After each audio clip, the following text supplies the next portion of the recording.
आचार्य प्रशांत को द्वारा लिखित एक सुंदर पुस्तक जार नाम हेउची काम वासना शर्म डर अज्ञान। ए पुस्तक हिंदी रे लिखा जाइए आचार्य प्रशांत को द्वारा।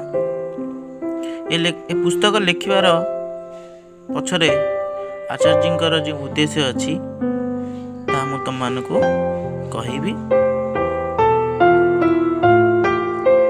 आजिर समय रे केवल आजिर समय रे नुहे मानवता जेबेठू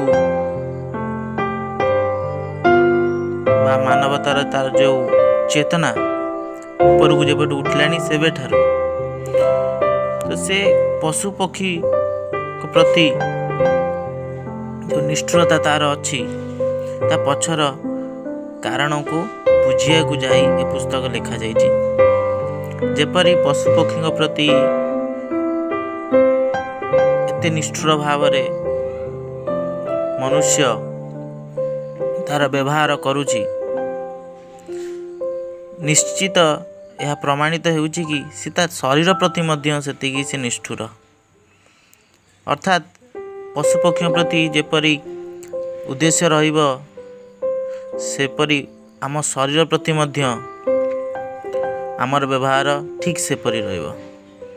यदि पशु पक्षी प्रति हिंसा क्रूरता मनुष्यर रहिबो ता शरीर प्रति मध्य सेतिकी से हिंसक होई जिवो निज शरीर प्रति एवं क्रूरपूर्ण मध्य होई जिवो। तेणु ए पुस्तक माध्यम आचार्य जी जणिया को चाहूछंती कि किपरि मनुष्य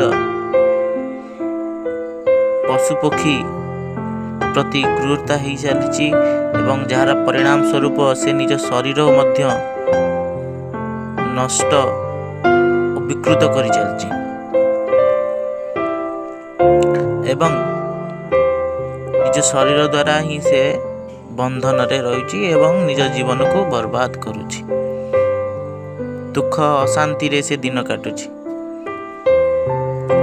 तेणु ये पुस्तक माध्यम रे आमे आगु को जानिबा कि किपरि आमे काम वासना को बुझिबा शरीर को बुझिबा एवं शरीर रु किपरि मुक्ति पाइबा।